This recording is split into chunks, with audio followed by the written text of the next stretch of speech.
Can we just start with Lasha first of all? Can we just get that out the way? Right. Okay. Well, so that's what I want to get into. Let's talk about Lasha, as we call him out in the States. 225, 267, 4 reds on the bar in the snatch, and I think it actually made the 267 more of an underrated lift. Yeah.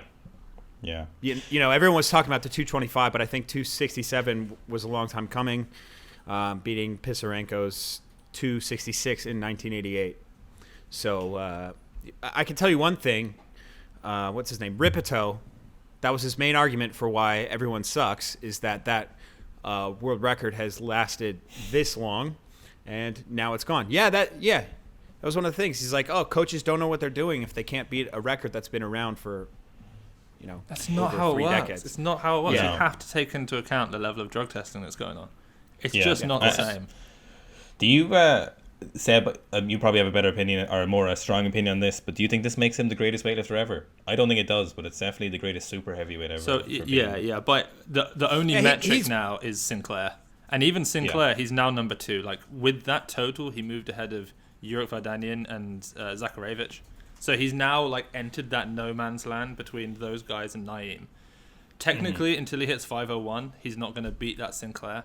But I just feel like he is. Yeah, I feel like that 501, the 500 to Sinclair by Naeem is like, it's so OP.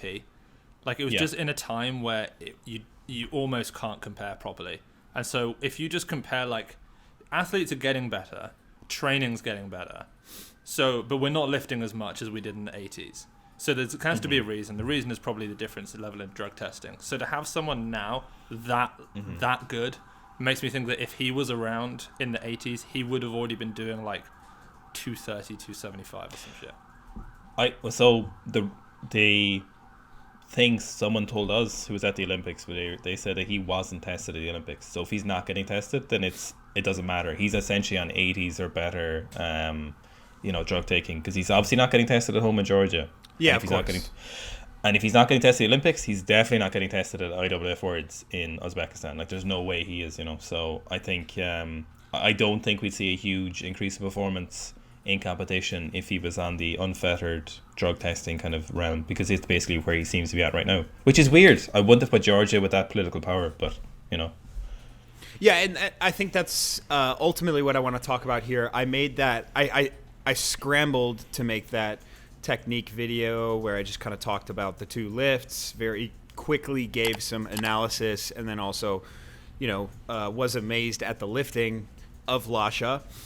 But at the same time, that came directly after a video that I'd made admonishing the IWF and what they've done to this sport for the past, 3-4 decades. And I received a comment that was already something I'd already been thinking about. Out of one side of my mouth, I can rip on the IWF, and out of the other side of the mouth, almost congratulate them or be awe-inspired by the IWF, which Lasha represents, right? If we were to take Lasha's performance, being completely unfettered by drug testing, that is a result of the incompetency of the IWF and the exact issues that we face when we're going to lose this sport in the end in 2028. So I want to know everyone's thoughts on that. How can we align those two narratives without being conflicted? Yeah, it is difficult. I think partly for me, what I've like personally, maybe it's a little bit different, but like for just Weightlifting House as a brand, we've just said we're going to report on what the IWF considers to be weightlifting. So if there's an athlete that's currently banned, we don't mention them, like in terms of news, but to be held to a higher standard than the IWF in terms of like they talk about Lasha, I can't just use my own like decision as who's on and who's not on. So I just talk about that person because I report on the sport. But I think you can do that, but then also criticize the governing body. So like I can report on everything that goes on in the sport because that's what I do. So I can talk about Lasha's 225, 267, but in the same breath, I feel like it's not changing that to suddenly then say there are problems in the IWF, and it's mainly to do with the fact that they're not doing what the IOC wants them to do. There are also problems with regards to drugs, obviously, but that's something that's going to take a lot longer to fix. But the immediate changes that can be made to put us back on the list for 2024 or 2028 it's like those changes are not that difficult to make, and it's just a few people who are willing to literally take down the sport to try and save their own power. It's like they're playing a game of chicken with the IOC. Yeah. Where the IOC is like, we will kick you out, and they're like, maybe you will, but if we don't back out, maybe we can get away with it at the last minute. You guys back out, and we get to keep our powers.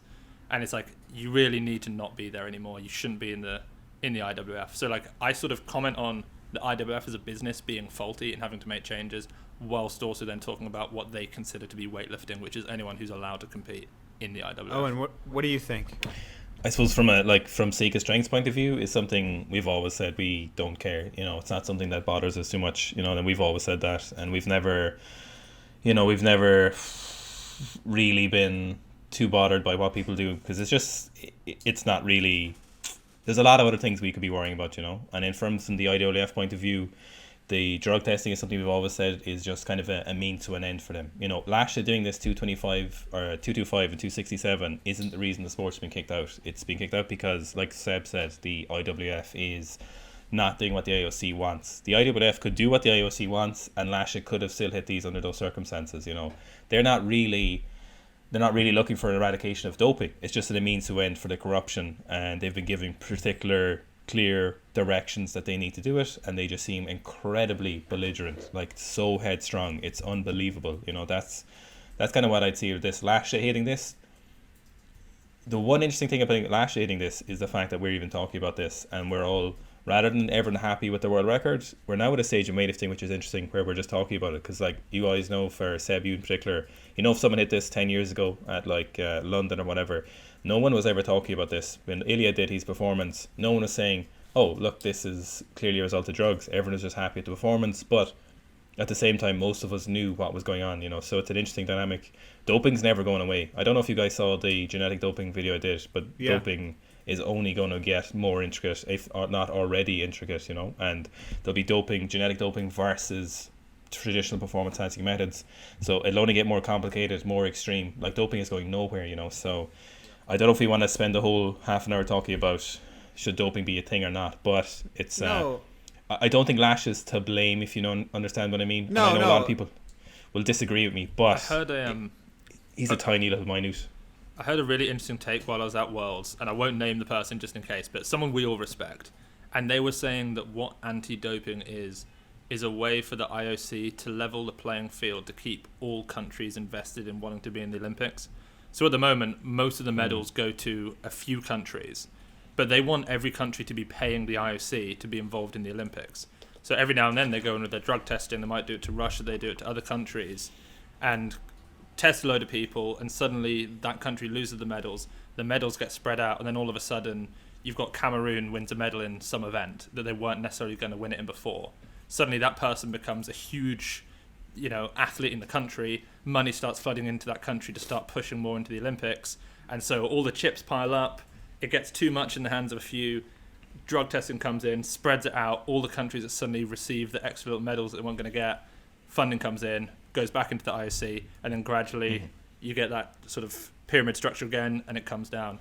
And he was saying that, like, the IOC looks at WADA basically as a method of spreading out medals and like redistributing, almost like you'd see in a society. If constantly the money kept getting into the hands of a few, something would happen, the people who didn't have anything would start feeling good about the fact that they got some again, and then gradually it would go back to that same system. So what about the new weight classes, and is the new weight classes, is that another move that's required?